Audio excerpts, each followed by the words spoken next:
보면 좋을 것 같습니다.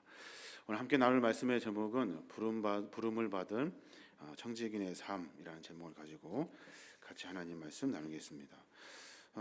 교회 안에 이런 말들을 자주 하죠. 우리가 서로 대화하면서 이런 말을 합니다. 우리 장로님 신앙 참 좋습니다. 우리 권사님, 우리 집사님 예수 참 잘 믿는 것 같아요. 권사님과 장로님들, 집사님 보니까 저도 예수 믿고 싶어요 라고 하는 말, 이런 말들 우리가 삶 속에서 많이 들어야 되고 서로 많이 나누어야 하는 그런 말인 것 같아요. 신앙이 좋다, 예수를 잘 믿는다 하는 것이 뭘까요? 신앙이 좋다, 예수를 잘 믿는다, 다른 것이 아니에요. 신앙이 좋은 이유는 내가 내 자신을 부인하는 일이에요. 내 것을 다 포기하고 내려놓고 하나님이 원하시는 것을 쫓아가는 거죠. 예수 잘 믿는다는 것은 뭡니까? 예수님이 우리에게 맡겨주신 사명, 소명의 말씀을 가지고 삶을 살아내는 거예요. 그래서 마태복음 16장 24절에 보면 주님 하신 말씀이래요. 이에 예수께서 제자들에게 이르시되 누구든지 나를 따라오려거든 자기를 부인하고 자기 십자가를 지고 나를 따를 것이니라 그래요. 이게 예수 잘 믿는 방법이고 신앙과 믿음이 좋아지는 방법이에요. 누구든지 예수님의 제자가 되려면 내 것을 다 부인하고 또 주님이 나에게 허락하신 나의 십자가, 주님의 십자가를 지고 주님을 따르는 것, 이것이 우리가 해야 할 일인 겁니다. 재직의 삶, 청지기의 삶, 그리고 직분자의 삶은 분명히 두 가지가 병행되어야 돼요. 나를 부인하는 것, 그리고 주님의 십자가를 지고 주님을 따르는 것, 이것을 우리가 분명히 알고 지켜야 한다는 겁니다. 이 말을 한마디로 표현하면 뭐라고 할 수 있을까요? 나를 부인하고 주님의 십자가를 지고 따르는 것, 이것이 뭐냐면 헌신이에요. 헌신. 내가 주님을 따르려고 나를 포기하고 주님의 것을 쫓아 살아가는 것, 이게 헌신의 삶이 됩니다. 하나님이 나를 부르시고 계심을 알고 그래서 내 삶의 습관을 고치고 주님이 원하시는 청지기로 사는 것, 이게 예수를 잘 믿는 방법입니다. 여러분 잊지 마십시오. 다른 건 거창하게 대단한 것 하는 일이 아닙니다. 오늘 내가 나된 것을 내려놓는 것이 무엇인가, 그리고 또 주님이 나에게 맡겨주신 십자가의 사명은 무엇인가 알고 분별하여 전진하는 겁니다. 그래서 우리 재직들은 모두가 다 이러한 신앙의 삶을 살아야 하는 겁니다. 바울이 고린도 교인들에게 담대하게 복음을 선포합니다. 담대하게 복음을 선포하는데 그 복음의 선포의 이유가 있어요. 우리가 누구냐는 거예요. 우리가. 바울은 언제나 늘 그 얘기를 합니다. 우리가 누구냐. 고린도전서 4장 1절에 보면 오늘 우리가 읽은 본문의 말씀입니다마는 사람은 이와 같이 우리를 그리스도의 일꾼이요 하나님의 비밀을 맡은 관리인으로 보아야 합니다 그랬어요. 사람은 누구냐면 그리스도 일꾼이래요. 우리는 다 그리스도 일꾼이고 또 하나님의 비밀을 맡은 관리인이라는 거예요. 주님이 나에게 맡겨주신 비밀의 이야기가 있다는 거예요. 그래서 우리는 모두가 다 내가 마음대로 내가 하고 싶은 대로 하는 것이 아니라 하나님이 나에게 무엇을 요구하실까 하는 것을 분명히 깨달아야 하는 겁니다. 왜냐하면 주님이 우리를 불렀기 때문에 그래요. 주님이 우리를 불렀다고요? 나에게 믿음 허락해 주시고 주님이 나를 불러주신 거예요. 그래서 교회마다 재직은 많습니다. 교회마다 직분자들도 많습니다. 근데 이 부름에 대한 소명을 가지고 살아가는 사람이 많지가 않아요. 부름에 내가 응답해야 되고 그 부름에 나의 것을 내려놔야 되고 부름 앞에는 늘 언제나 주님이 나에게 맡겨주신 사명을 기억해야 하는 일이기 때문에 그래요. 그래서 우리 모두가 다 모였습니다마는 어떤 직분을 맡는가 하는 것보다 훨씬 더 중요한 것은 내가 어떻게 살 것인가 하는 것이 훨씬 더 중요해요. 제가 여러 번 말씀드립니다마는 직분을 맡는 것보다 내가 어떤 일을 어떻게 감당하고 있는가 하는 것이 훨씬 더 중요해요. 무슨 옷을 입었나 하는 것이 중요한 것이 아닙니다. 내가 어떤 삶의 태도로 삶을 살아가는가 하는 것이 중요해요. 이것만 알면 우리의 재직의 교육은 다 마무리가 돼요. 나에게 찾아와 주셔서 나를 부르시는 주님의 은혜 앞에 내 욕심을 내려놓고 내 욕망을 내려놓고 내가 하고 싶은 것, 내 의지를 내려놓고 하나님의 십자가를 따라가는 것, 이것이 우리가 해야 할 일인 겁니다. 재직이라 하면 직분을 맡는 사람이라면 집사, 안수집사, 권사, 장로, 목사라면 오늘 나에게 요구하시는 내가 내려놔야 할 내 일이 무엇인가 분명히 알아야 돼요. 그리고 또 하나 주님이 나에게 맡겨주신 사명을 분명히 깨달아야 하는 겁니다. 오늘 요인물 1번에 보면 그래요. 내가 부름받은 청직이라는 것을 분명히 알아야 돼요. 날짜가 되고 시간이 되어서 여러분 집사 맡기고 권사 맡기고 안수집사 맡기고 장로 맡긴 것 아닙니다.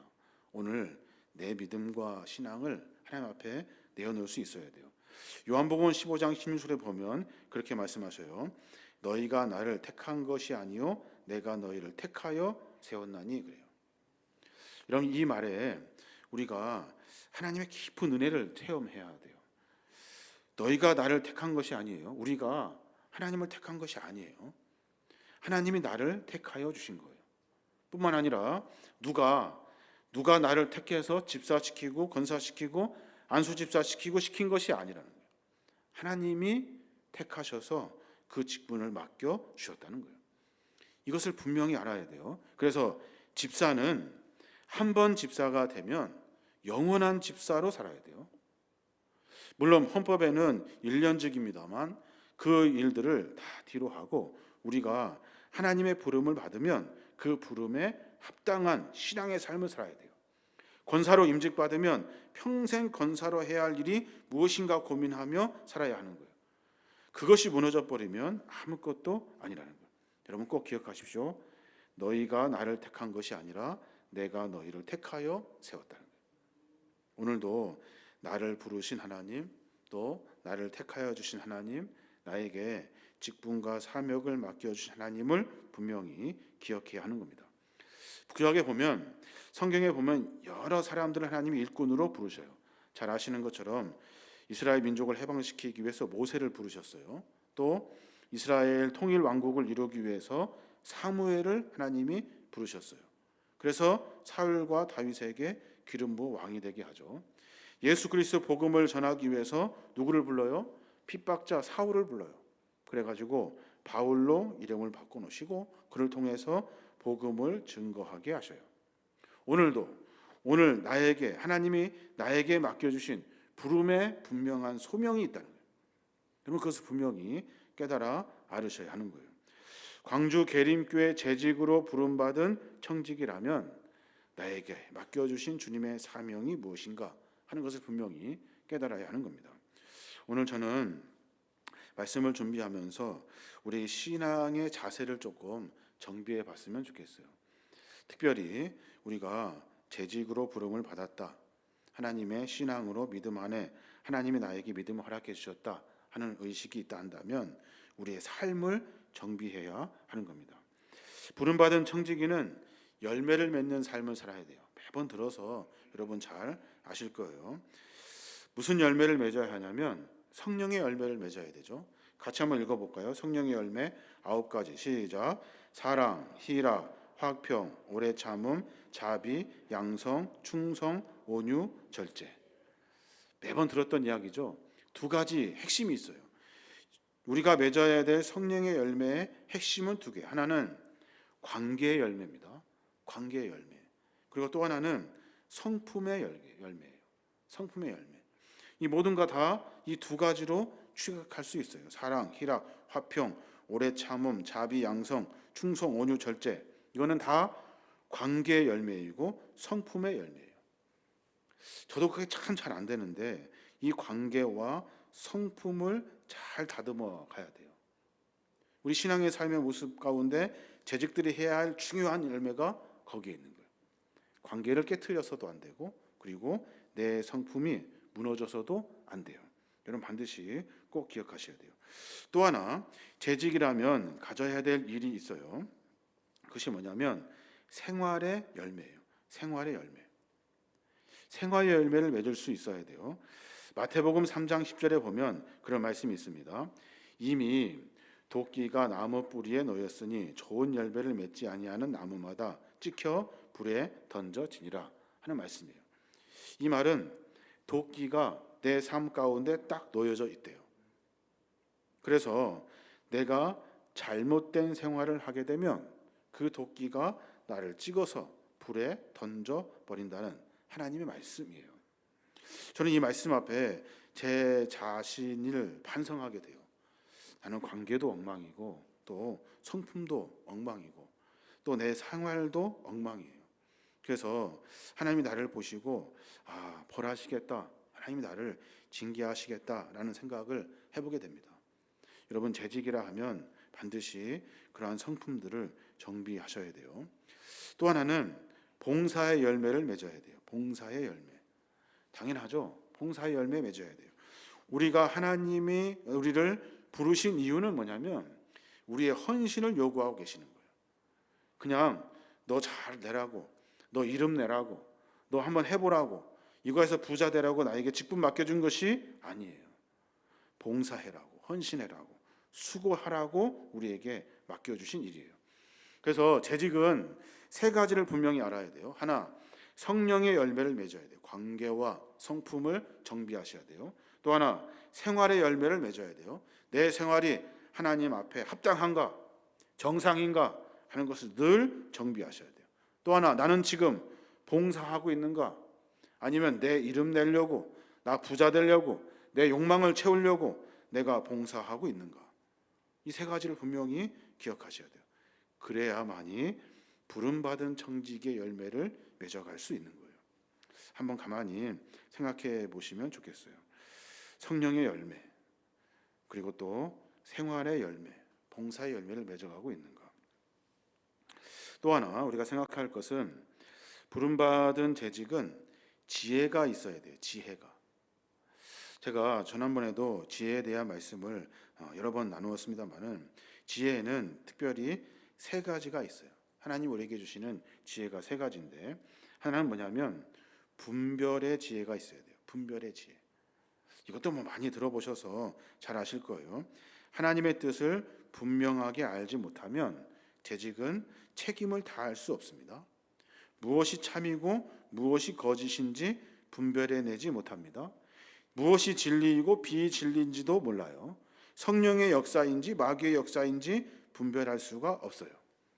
그래서 분명히 분별의 지혜를 가지고 삶을 살아야 하는 거예요. 그럼 어떻게 하면 분별의 지혜를 가질 수 있을까요? 많이 배우면 될까요? 공부 열심히 하면 될까요? 물론 그것도 가능합니다만은 성경은 그렇게 말하지 않아요. 성경은 말씀을 읽으라 그래요. 말씀을 들어라 그래요.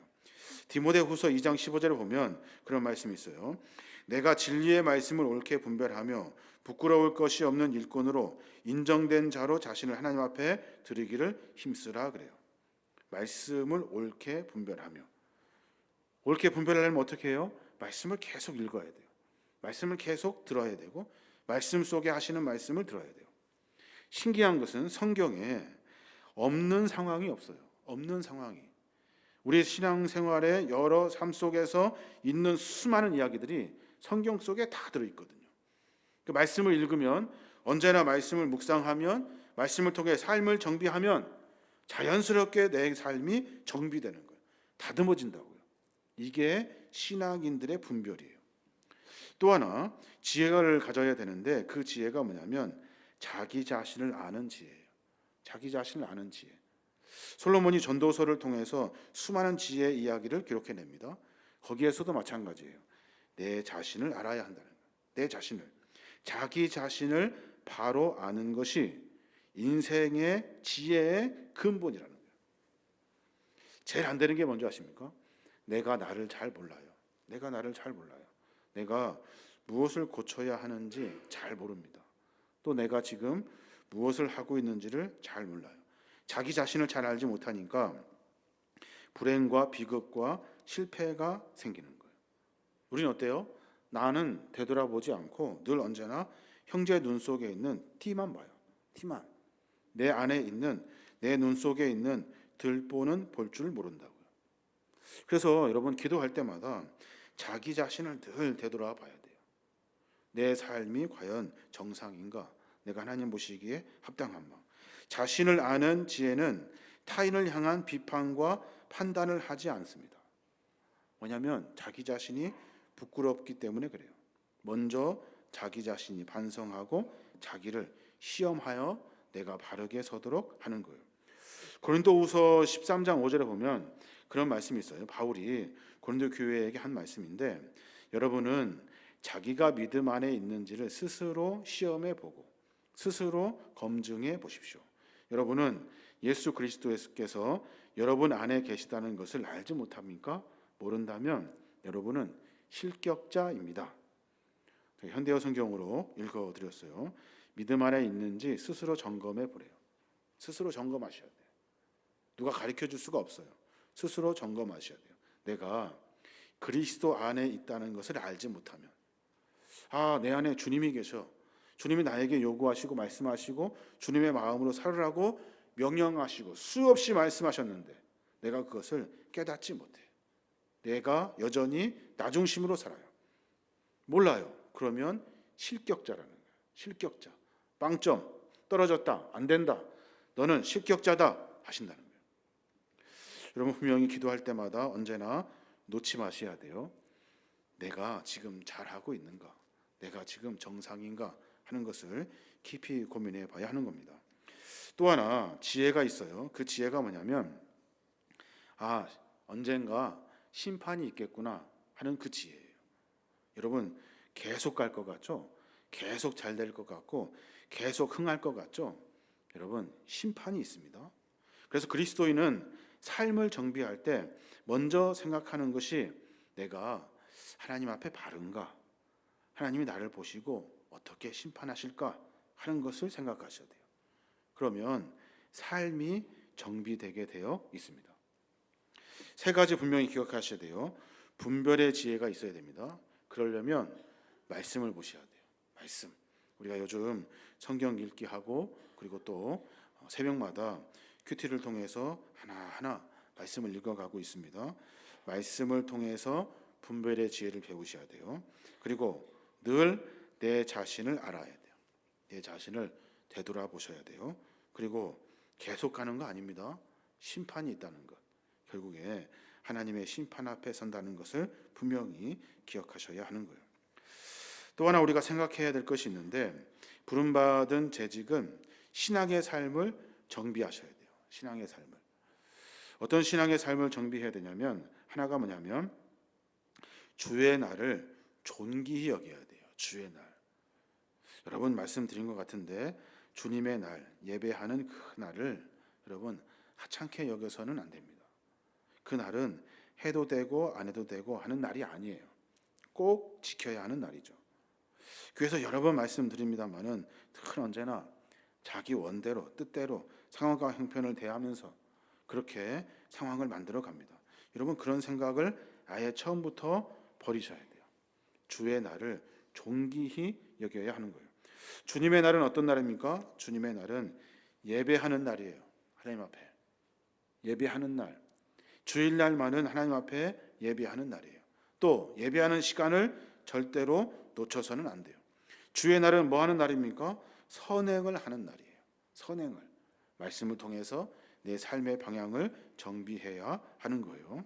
또 주의 날 속에서 우리가 어떻게 지켜야 되는지 분명히 알아야 돼요. 주님의 날은 거룩하게 지켜야 돼요. 거룩하게 지킨다는 것이 뭘까요? 구별하여 드리는 거예요. 그날만은 내 마음과 내 생각, 내 삶을 정비해서 하나님께 집중하겠다 하는 거예요. 거룩하게 그날을 지켜야 돼요. 주의 날은 귀중한 날로 삼아야 돼요. 귀중한 날이기 때문에 내 그 날은 하나님과 함께 깊은 교제를 나누는 날이에요. 그걸 분명히 기억하셔야 돼요. 그리고 또 주의 날은 기쁜 날로 지켜야 돼요. 내가 기뻐해야 돼요. 내가 기쁘기 위해서 주님을 많이 고민하고 주님께 열심히 찬양하고 주님께 열심히 기도하고 말씀을 통해 내 삶의 은혜를 체험해야 돼요. 마찬가지로 다른 사람도 마찬가지입니다. 내가 주일날 다른 사람의 기분을 깨쳐서는 안 돼요. 다른 사람의 기분도 기쁜 날로 그 날을 지키며 나아갈 수 있도록 도와줘야 돼요. 그러니까 싸울 일이 있어도 주일날만큼은 한 번 더 참아야 돼요. 티덕티덕할 일이 있어도 주일날만큼은 조금 뒤로 하셔야 돼요. 여러 일들 속에서 서로 기쁜 날을 지켜줄 수 있어야 한다는 거예요. 주일날 우리가 예배드리러 왔다가 기분이 상해서 돌아가는 일들이 참 많이 있습니다. 봉사한다고 그 일이 뭐라고 그 기쁜 날을 다 이렇게 무너뜨리는 그런 경우가 참 많이 있어요. 여러분 꼭 지켜주셔야 돼요. 나도 기뻐해야 되고 상대방도 기뻐해야 합니다. 또 하나, 예배를 존중히 여기는 자세가 필요해요. 예배. 제가 지난번에도 광고 시간에 말씀드렸습니다만은 예배 때 물론 반갑고 서로 이야기할 수 있습니다. 그런데 예배 시간만큼은 존귀히 여길 수 있어야 돼요. 이날은 내가 하나님 앞에 예배하고 기도하고 그로 말미암아 하나님을 만나는 시간이다. 나뿐만 아니라 다른 사람도 그렇게 해줘야 하는 거예요. 왜냐하면 예배의 대상은 하나님이기 때문에 그래요. 예배의 대상은 뭐 친구 아닙니다. 옆 사람 아닙니다. 만나서 반가워서 인사할 수 있습니다만은 예배의 대상은 그 사람이 아니에요. 예배의 대상은 하나님이에요. 만물을 창조하시고 운행하시는 하나님. 모든 삶 가운데 우리의 경배와 찬양을 받으시기에 합당하신 하나님. 하나님을 생각하고 고민하는 날이에요. 그래서 그 날만큼은 하나님을 많이 생각하고 고민하셔야 돼요. 또 하나는 예배의 목적이 있어요. 예배의 목적이 뭡니까? 와서 예배 드리는 이유가 뭐예요? 하나님께 영광 돌리기 위해서 그래요. 다른 것이 아닙니다. 나 출석 체크하러 온 것이 아니에요. 예배는 하나님께 영광 돌리기 위해서 그래요. 그럼 하나님의 영광을 돌린다는 것이 뭐예요? 여러분 말씀드렸습니다. 덕을 세우는 거예요. 덕. 여러분 신앙에 덕을 세워야 돼요. 예배를 통해서 믿음, 소망, 사랑, 용서, 겸손의 삶을 배워서 내 삶이 덕스러워야 되는 거예요. 그래서 사람들이 나를 볼 때 하나님을 볼 수 있도록 사람들이 나를 통해서 예수 그리스도를 알아갈 수 있도록 신앙인이란 무엇인가를 깨달을 수 있도록 덕을 세우는 거예요. 이게 하나님께 영광을 돌리는 삶입니다. 영광 받으십시오 하면 영광이 되는 것 같습니까? 그렇지 않다니까요. 내가 하나님의 본이 되어야 돼요. 그렇게 하려면 우리의 삶을 분명히 정비해야 합니다. 재직은 예배를 존중히 여기고 예배 가운데 하나님께 영광을 돌리기 위해 덕을 세우는 마음으로 예배에 참여해야 하는 겁니다. 또 하나, 예배에는 준비가 필요해요. 준비. 그냥 막 예배 드리는 거 아닙니다. 그냥 시간 돼서 막 정신없이 오는 것이 아니에요. 예배는 마음과 육체를 준비하셔야 돼요. 마음이 뭘까요? 마음은 하나님을 고민하는 마음이에요. 그 마음이 우리 안에 있어야 돼요. 그냥 예배에 정신없이 와서 오늘은 또 무슨 일을 할까 뭐 할까 막 그런 생각하는 것보다 하나님을 만나려고 하는 마음, 하나님 내 마음이 하나님에게 있습니다. 이게 쉽게 잘 안 돼요. 그러니까 의식하고 생각하고 고민하고 며칠 전부터 발동을 걸어야 돼요. 그래서 주일날만큼은 마음이 하나님에게 집중되도록 해야 돼요. 또 하나는 육체를 준비해야 돼요. 내 몸을 깨끗한 몸으로 내 몸이 더러워지지 아니하도록 제 가운데 서지 않도록 내 몸을 정비하셔야 돼요. 그래야 하나님 앞에 예배 드리는 예배의 준비가 되는 겁니다. 우리는 어떻게 예배 드립니까? 우리는 그냥 시간 되면 오고 또 시간 되면 하고 이런 일들 하잖아요. 그런 것보다 마음과 몸을 정비하셔야 돼요. 그래야 예배를 준비하는 일입니다. 너무 당연한 일이죠. 근데 우리가 놓치는 경우가 참 많습니다. 우리 신앙의 삶을 한번 가만히 점검해 보시기 바랍니다. 또 하나는 말씀을 존중히 여겨야 돼요. 말씀. 하나님이 하시는 말씀, 이 말씀을 그냥 허투루 들어서는 안 돼요. 사람이 하는가 보다, 그리고 뭐 저 사람이 하는가 보다 이야기하는 것이 아니에요. 말씀은 하나님이 나에게 주시는 말씀으로 받을 준비를 하고 그 말씀에 존귀함이 있어야 돼요. 설교를 듣는 자세, 오시면 주일날 본문을 먼저 찾아보셔야 돼요. 오늘 목사님이 어떤 말씀을 전하시려고 하는가, 오자마자 말씀을 한번 읽어보시라고요. 그렇지 않고 그냥 그때 찾아서는 안 돼요. 무슨 말인지 잘 몰라요. 앞뒤도 다 읽어보셔야 되고 그 안에 깊은 내용들을 좀 찾을 수 있어야 돼요. 그 준비가 되어야 합니다. 또 말씀 앞에 우리가 설 때, 하나님 말씀을 들을 때 어떤 마음으로 서야 하냐면 내가 죄인임을 고백하는 마음으로 서야 돼요. 죄인을 고백하는 마음으로. 오늘 어떤 재미있는 말을 할까? 어떤 색다른 말씀을 하실까? 오늘 무슨 얘기를 할까? 이런 거 고민하는 것이 아니에요. 내가 오늘 주신 말씀 앞에 내 죄를 찾아야 돼. 하나님, 오늘 말씀을 통해서 내가 죄인임을 깨닫게 해 주십시오. 이게 말씀을 듣는 자의 자세예요. 또 하나, 상한 내 심령을 고치려는 겸허하고도 간절한 마음으로 들어야 돼요. 상한 내 심령, 하나님 앞에 내 죄를 토설해내는 심정이거든요. 하나님, 내가 죽을 죄를 지었습니다. 하나님의 은혜 아니면 살 수 없습니다. 그 죄 내가 주님 앞에 고백합니다. 이 마음으로 말씀 앞에 서야 돼요. 대부분 말씀을 요즘은 쉽고 간결하고 재미있고 그리고 듣기 좋은 쌈박쌈박한 그런 말씀을 사람들이 다 원해요. 유튜브도 쇼트를 원하잖아요. 짧은 거, 간단한 것. 근데 말씀은요, 내 삶을 정비케 하시는 하나님의 무서운 칼이에요. 그래서 말씀을 통해서 삶을 정비할 수 있어야 하는 거예요. 오늘은 하나님 말씀을 통해 내 죄가 무엇인지 깨닫게 해주십시오. 이런 자세로 말씀 앞에 서야 하는 겁니다. 그리고 또 하나는 새로운 사명과 과제를 얻으려는 마음으로 말씀을 들어야 돼요. 오늘 말씀을 통해서 내가 할 일은 무엇일까 생각하셔야 돼요. 오늘 말씀을 통해서 내 신앙의 삶을 정비할 일이 무엇인가 하는 것들을 분명히 깨달아야 하는 겁니다. 그리고 마지막으로는 설교의 핵심 메시지를 자기 생활에 반영시켜서 자기 것으로 받아들이는 태도, 이게 중요합니다. 그냥 듣고 흘리는 것이 아니에요.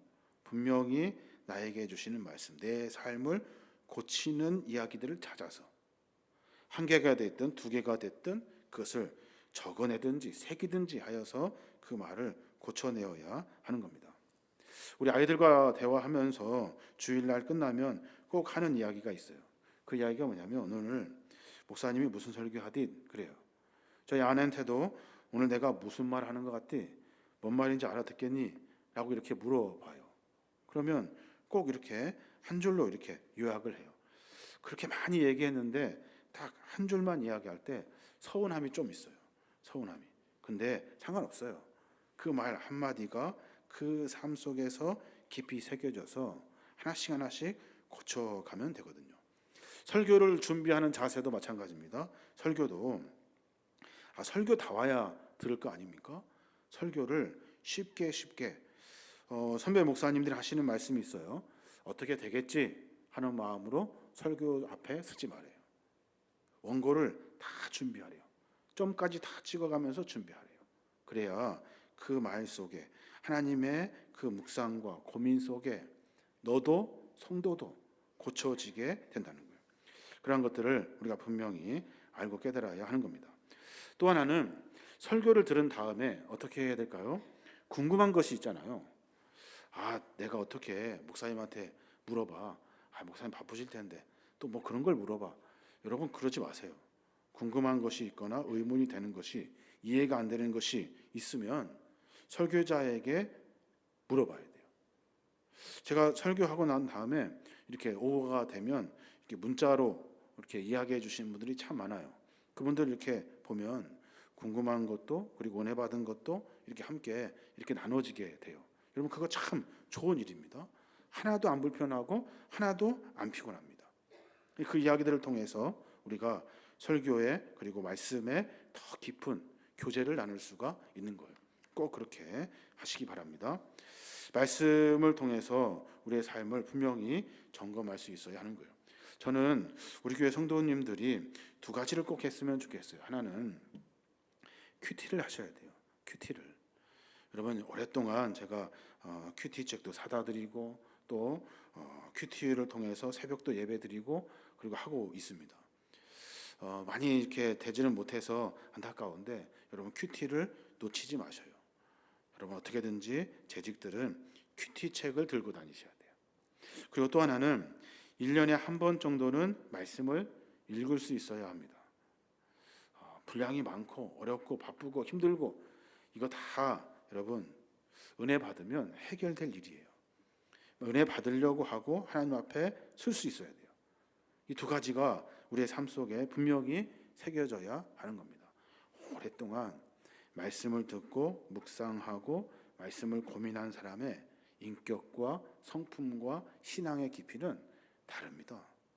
달라요. 여러분, 분명히 그렇게 하셔야 돼요. 내년부터 여러 바쁜 일이 있지만 큐티하고 말씀 보는 거 포기하지 마시고 계속해 주셨으면 좋겠어요. 이제 또 하나 보면 전도하는 자세를 재직들이 가져야 돼요. 우리 교회가 전도하는 것 잘 강조하지 않았잖아요. 근데 우리가 해야 할 일입니다.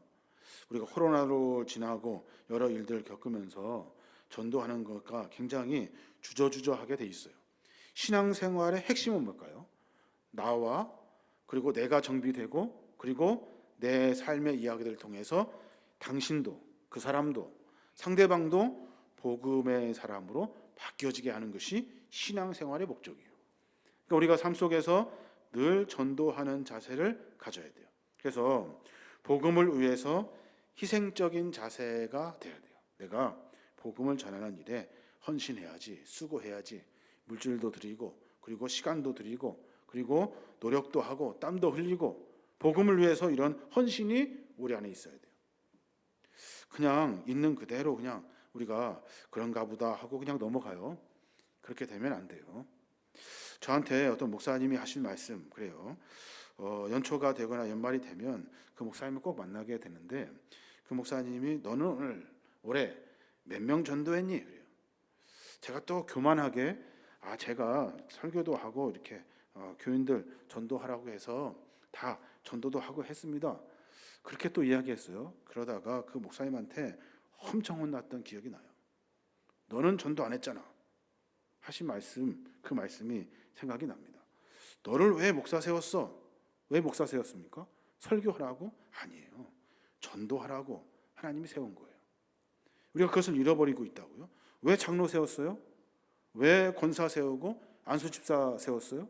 다른 것 아니에요. 전도하라고, 복음 전하라고. 그 사명은 어려우니까 다 빼놔. 그리고 다른 거가 엄청 분주하고 바쁘게 마치 그것이 전부인 것처럼 살아간다고요. 신앙인의 핵심은 복음을 전하는 거예요. 복음을 위해서 희생적인 자세가 되어야 하는 거예요. 저희 앞집 그 아이가 있는데 그 아이 전도하려고 참 애를 씁니다. 근데 참 안 돼. 되게 어렵습니다. 통닭도 사주고 뭐 여러 일도 하지만 어렵습니다. 안 돼. 그 집안도 다 있고 그리고 교회에 대한 안 좋은 이미지들이 많아가지고 전도하기가 참 어렵습니다. 포기해야 될까요? 네, 제가 이사 가기 전에 얼른 복음을 전해야 돼. 그래야 내가 사명을 좀 감당하는 것 같아요. 열심히 복음을 전하는 일들을 쉬지 않고 감당해야 하는 겁니다. 기억하십시오. 하나님이 여러분을 재직으로 부른 이유는 전도하라고 불렀지 다른 거 뭐 분주하게 일하라고 부른 것이 아니에요. 어떻게 전도해야 됩니까? 생활의 모범으로 전도해야 돼요. 모범으로. 말로 전도하는 것이 아니에요. 저 사람을 통해서 하나님의 영광이 드러나야 돼요. 바울이 디모데에게 그렇게 말해요. 뭐라고 하냐면 누구든지 내 연소함을 업신여기지 못하게 하고 오직 말과 행실과 사랑과 믿음과 정결에 대하여 믿는 자에게 본이 되라 그래요. 디모데에게 권면한 바울의 말씀이에요. 너는 네 연소함, 약함을 업신여기지 못하도록 너는 말과 행실과 사랑과 믿음과 정결에 대해서 본이 되어라 말하는 거예요. 네 나이 어리고 아픈 데 있고 연약한 부분 많이 있죠. 그것을 사람들이 보고 업신여기지 못하도록 말과 행실과 사랑과 믿음과 정결을 보여라. 이게 전도의 방법이래요. 참 어려운 일인 것 같아요. 우리는 말로 전도하려고 했잖아요. 여러분 그거보다 성품과 삶의 이야기를 통해서 전도하셔야 돼요. 요한복음 10장 41절에도 그래요. 많은 사람이 왔다가 말하되 요한은 아무 표정도 행하지 아니하였으나 요한이 이 사람을 가리켜 말한 것은 다 참이라 하더라. 그리하여 거기서 많은 사람이 예수를 믿으니라 그래요. 요한이 복음을 전합니다. 그런데 아무 표적도 행하지 아니하여. 저 사람 뭐 믿을 거 없네. 뭐 기적도 안 일어나고 아무것도 아니네. 그랬단 말이에요. 그런데 사람들이 그렇게 말하더라는 거예요. 요한을 가리켜 야, 저 사람은 참이야. 저 사람은 참이야. 기적도 안 일어나고 이적도 안 일어나고 아무것도 안 일어나는데 참이래요. 그래서 그 사람을 보고 많은 사람들이 예수를 믿었다는 거예요. 이게 재직의 모습입니다. 그래서 뭐 해야 됩니까? 우리의 신앙의 삶을 분명히 정비해야 하는 겁니다. 그래야 우리를 통해서 전도가 돼요. 전도하는 마음, 전도하는 삶의 자세, 그리고 내 안에 일어나는 하나님의 성품을 가지고 전도할 수 있어야 하는 겁니다. 전도하는 것 잊지 마십시오. 그것이 우리 사명입니다. 또 하나 생각해 볼 것이 뭐냐면 재직의 헌금 생활이에요. 헌금 생활. 헌금 참 말씀드리기 어렵습니다. 요즘 참 어려운 시대를 우리가 살아가고 있는데 그런데 물질이 있는 곳에 마음이 있대요. 그 말씀이 참 공감이 돼요. 이해가 돼요. 물질이 있는 곳에 내 마음이 있어요. 헌금은 내 헌신의 표현입니다. 헌금은 하나님의 은혜에 대한 보답입니다. 그래서 내가 주 앞에 내 마음을 드리는 거예요. 다 드릴 수 없잖아요. 근데 내 마음은 하나님 앞에 담아 드릴 수 있어요. 목사가 헌금 강조하네. 그렇게 생각하지 마시고 여러분 마음을 하나님께 드리는 거예요. 많고 적음의 문제가 아닙니다. 내 마음을 드리는 거예요. 드리지 못하면 마음이 없는 거예요. 마음이. 액수가 중요합니까? 하나도 안 중요합니다. 드리지 않으면 마음이 아예 없는 거예요. 헌금의 성경적 원리를 보면 11조의 같은 경우는 율법이 세워지기도 전에 아브라함이 멜기세덱에게 축복받고 그 보답으로 10의 1조를 드립니다. 거기에서부터 11조가 시작된 거예요. 아브라함 왜 멜기세덱에게 축복받고 10의 1조를 드렸을까요? 감사해서. 그 보답으로, 은혜의 보답으로 멜기세덱 앞에 아브라함이 마음을 드리는 거예요. 멜기세덱은 제사장입니다. 하나님께 그것을 드린 거예요. 창세기 14장 20절에 보면 너희 대적을 내 손에 붙이신 지극히 높으신 하나님을 찬송할지로다 하며 아브라함이 그 얻은 것에서 10분의 1을 멜기세덱에게 주었더라 그래요. 마음을 그에게 하나님에게 드린 거예요. 야곱도 마찬가지예요. 모세 율법이 세워지기도 전에 야곱은 베델에서 10분의 1을 하나님께 드리기로 약속합니다. 왜요? 은혜가 너무 커서 내가 도망자로 살고 그리고 죽을 수밖에 없는 나를 베델에서 하나님이 만나 주셨거든요. 그 은혜에 감격하여 헌신의 표현으로 보답하는 마음으로 내 모든 10의 1조를 모든 수입의 10의 1조를 하나님 앞에 드리겠습니다 라고 고백했다는 거예요. 창세기 28장 22절에 보면 내가 기둥으로 세운 이 돌이 하나님의 집이 될 것이요 하나님께서 내게 주신 모든 것에서 10분의 1을 내가 반드시 하나님께 드리겠나이다. 너무 은혜가 커가지고 그것을 드린다는 거예요. 우리의 신앙의 삶 속에서 우리가 하나님 앞에 무엇을 드려야 할까요? 우리의 마음을 하나님 앞에 드려야 합니다. 그래서 헌금은 헌신의 표현이고 그리고 헌금은 은혜에 대한 보답인 거예요. 또 헌금은 어떻게 사용됩니까? 헌금은 여러 사람들이 헌금을 드립니다. 그러면 그 헌금 가지고 뭐 하냐면 함께 친교를 나눕니다. 함께 서로 함께 그것을 가지고 나누어서 하나님의 나라를 맛보아요.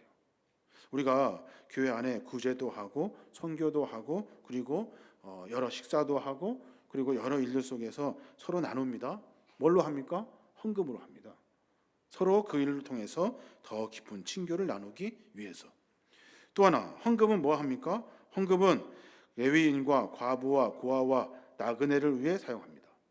또 성전 봉사자들을 위해서 사용합니다. 그래서 하나님 나라 성전을 세워가는데 그 물질이 쓰여지게 되는 거예요. 그래서 헌금에 대한 바울의 교훈을 들어보면 기쁜 마음으로 드려야 된대요. 기쁜 마음으로.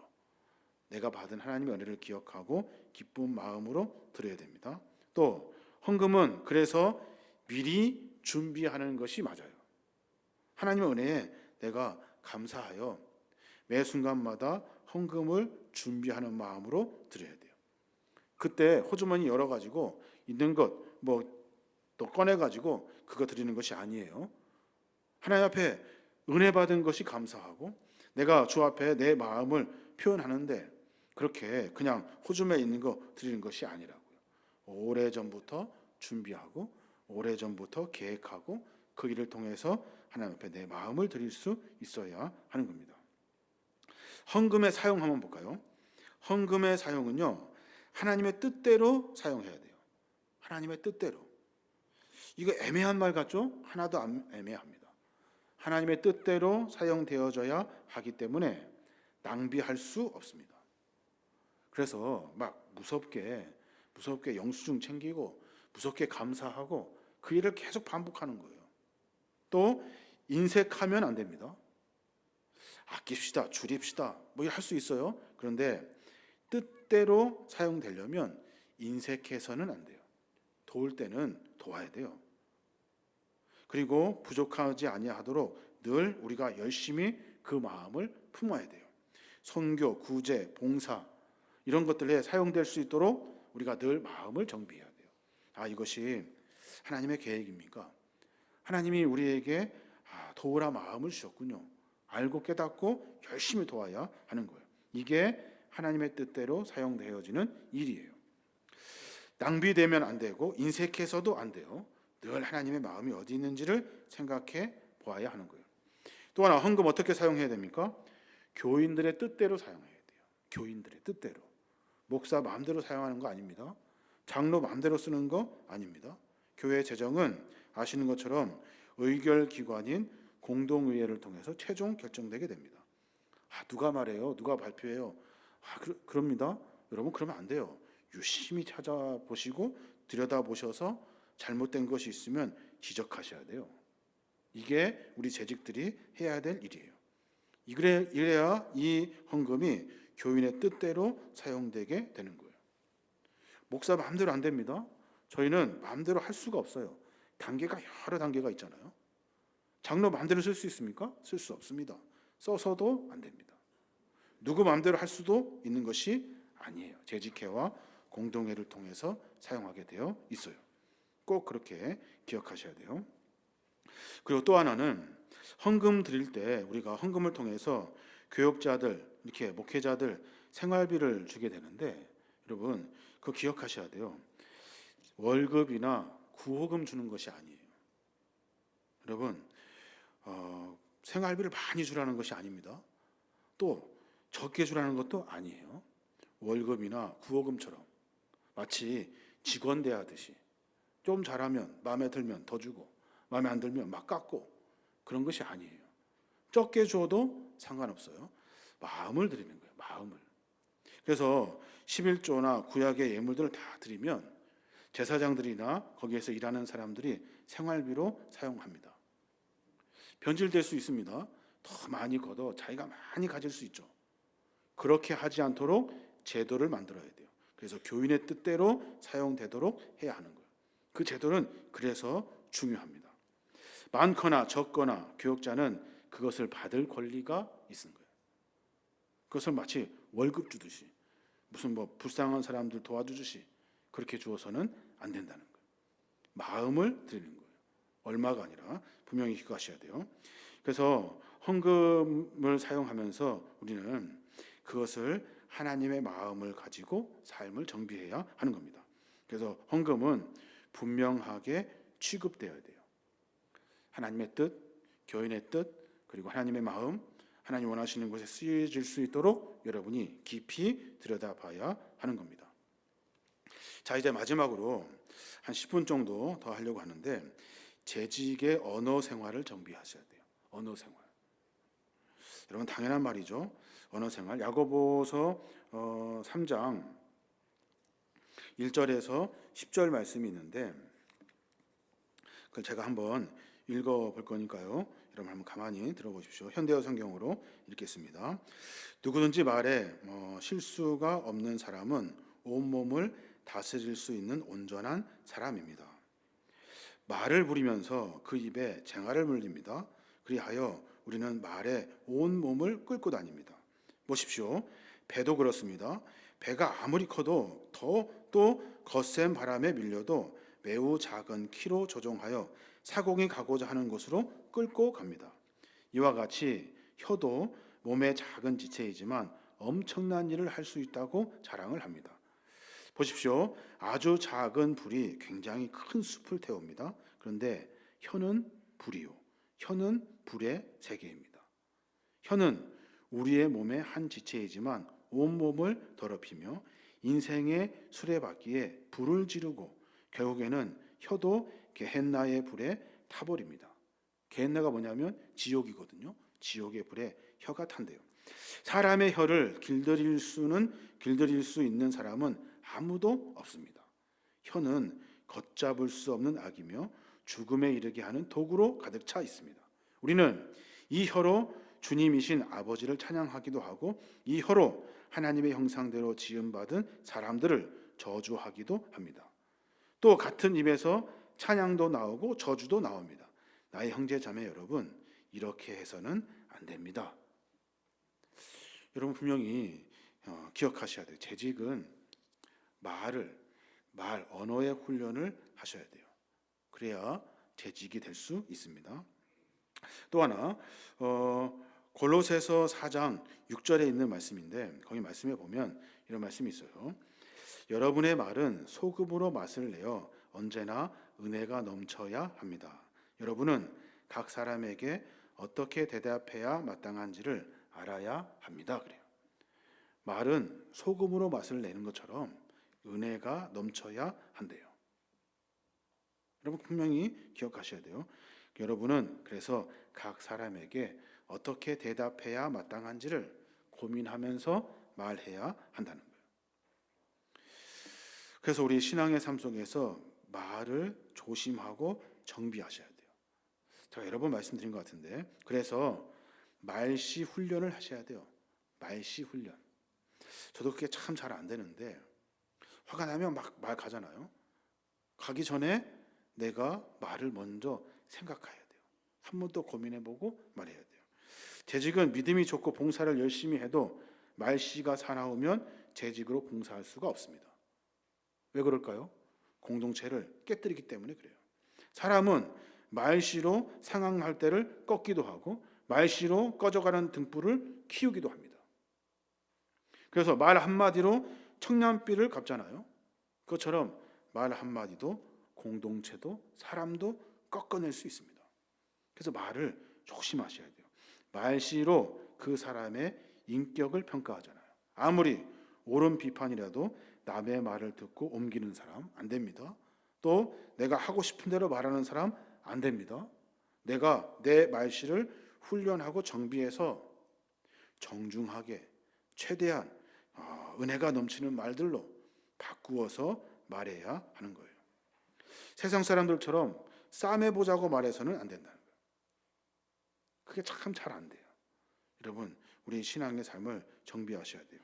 바울이 에베소 교회 성도들에게 말합니다. 에베소서 5장 4절에 보면 더러운 말과 어리석은 말과 상스러운 농담은 여러분에게 어울리지 않습니다.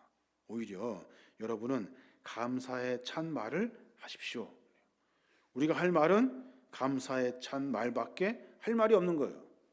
딴 말 하면 안 돼요. 재직은 언제나 말씨, 아름다운 말씨를 써서 교회 안에 은혜롭게 만들어 가야 돼요. 좋은 말씨가 뭐예요? 좋은 말씨? 서울 말 쓰는 거가 좋은 말씨입니까? 안 그래요. 남을 칭찬하는 말, 아름다운 말입니다. 이 아름다운 말은 또 남의 결점을 덮어주는 말, 이게 좋은 말씨예요. 그게 우리 안에 있어야 하는 거예요. 막 뭐라 하고 잔소리 듣는 거 너무 힘들잖아요. 괴롭잖아요. 그러면 신앙생활 하기도 어렵습니다.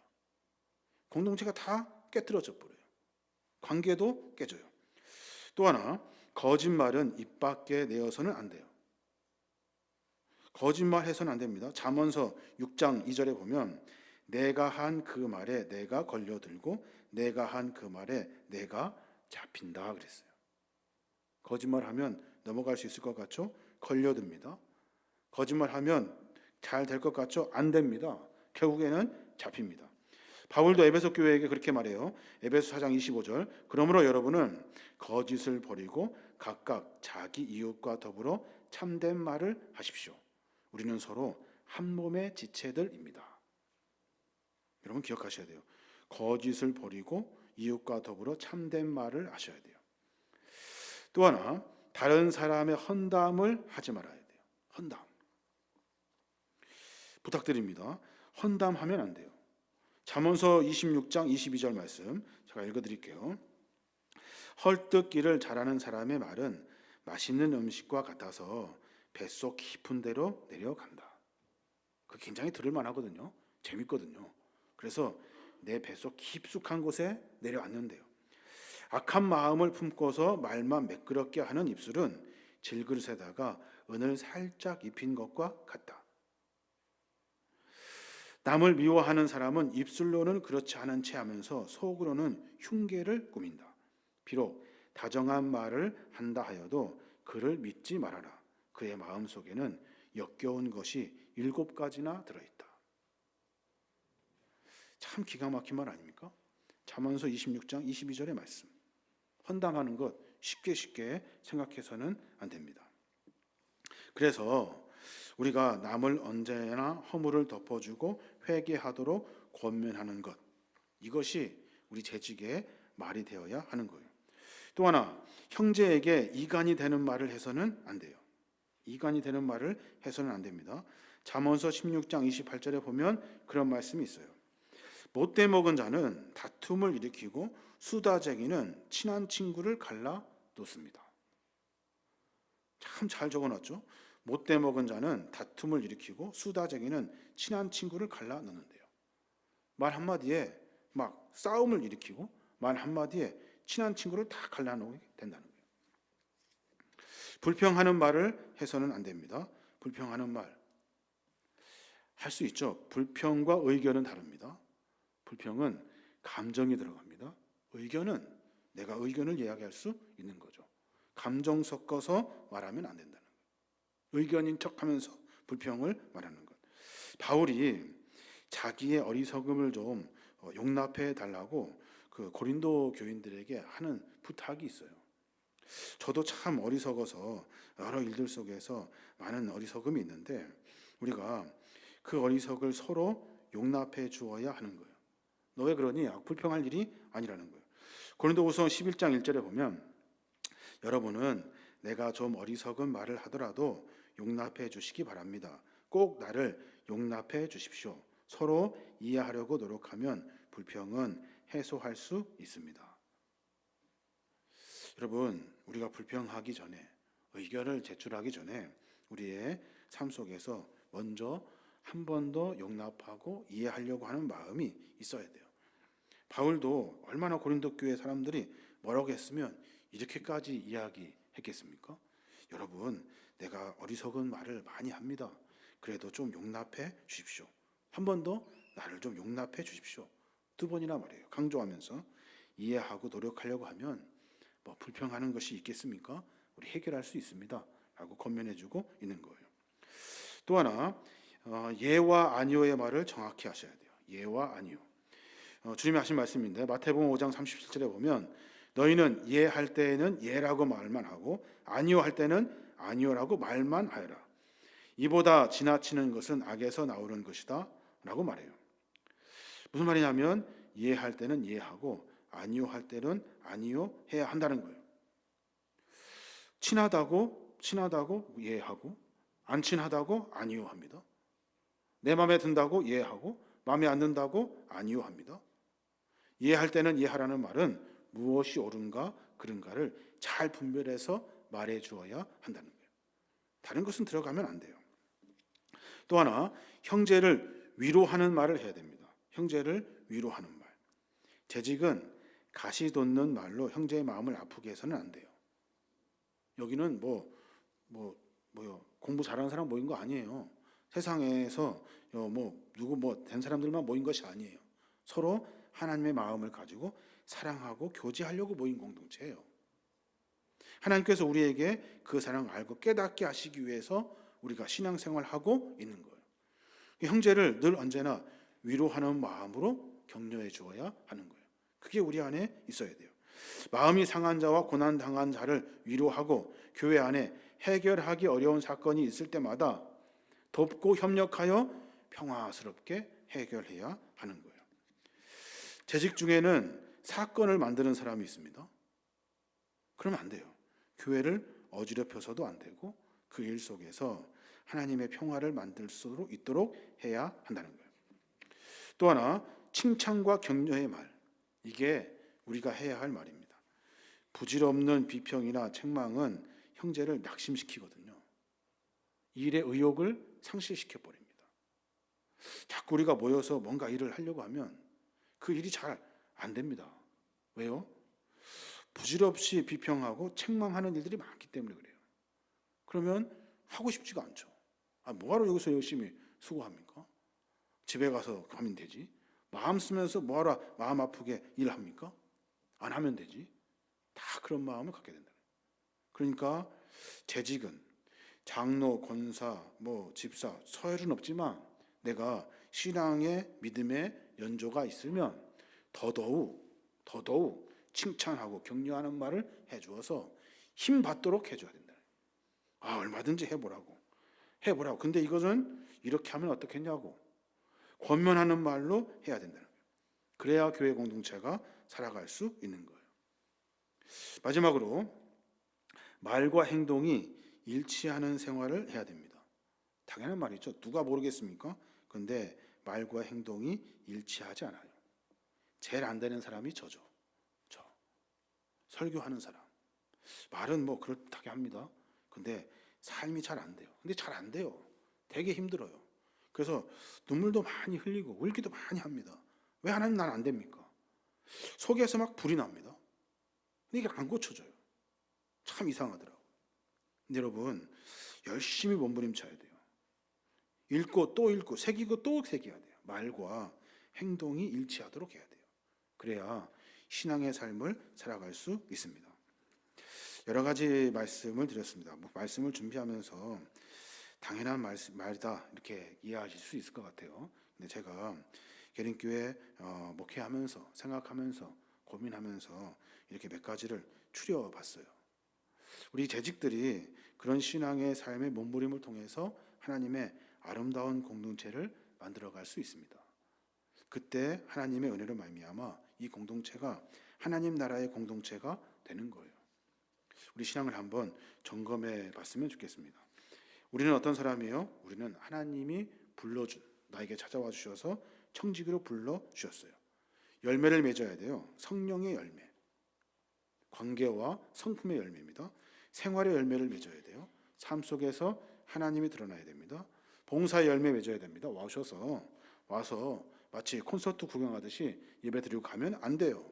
오늘 내가 뭘 할까를 생각해 보셔야 돼요. 또 재직은 지혜가 있어야 됩니다. 분별의 지혜, 자기 자신을 아는 지혜, 심판이 있다는 지혜. 어리석은 사람은 심판이 없는 줄 알거든요. 또 재직은 주의 날을 존귀 여겨야 됩니다. 예배를 존귀 여깁니다. 그래서 예배를 포기하지 않습니다. 쉽게 생각하지 않아요. 말씀을 존귀히 여깁니다. 그 말씀 속에 나를 깨닫게 됩니다. 내가 죄인이구나. 내가 잘못된 것이 이거였구나. 내가 해야 될 일이 이거였구나. 내가 이거 고쳐야 되겠구나. 우리를 부르신 하나님의 궁극적인 목적은 전도에 있어요. 너를 불러서 너가 복음을 전해서 죽어가는 사람들을 건져내라 하는 것이 우리의 본분이에요. 그러니까 다른 것 하려고 하지 말고 전도하는 것이 우리의 일이 되어야 하는 거예요. 재직의 헌금 생활, 헌금은 마음을 드리는 겁니다. 은혜에 대한 보답입니다. 그것이 없으면 헌금할 수가 없죠. 마음이 있는 것이 중요합니다. 헌금을 바르게 써야 되고 헌금은 정직하게 드려져야 하는 겁니다. 언어 생활, 말씨를 훈련하셔야 돼요. 거짓말 안 됩니다. 다른 사람 험담하는 것 안 됩니다. 형제간 이간하는 것 안 됩니다. 불평하는 말 하면 안 됩니다. 예, 아니요 정확히 말해야 돼요. 분별해서 친하다고 이해하고 안 친하다고 아니요 안 된다. 형제를 위로하는 말을 하도록 해야 돼요. 그리고 칭찬과 격려의 말을 포기하지 않아야 합니다. 말과 행동이 일치한 생활을 해야 됩니다. 여러 가지 말씀드렸습니다. 여러분 그냥 쉽게 넘기지 마시고 오늘 최 목사가 왜 이렇게 장황하게 여러 가지를 이야기하는가 한번 깊이 생각해 보시기 바랍니다. 그리고 우리의 신앙의 삶을 한번 정비해 갔으면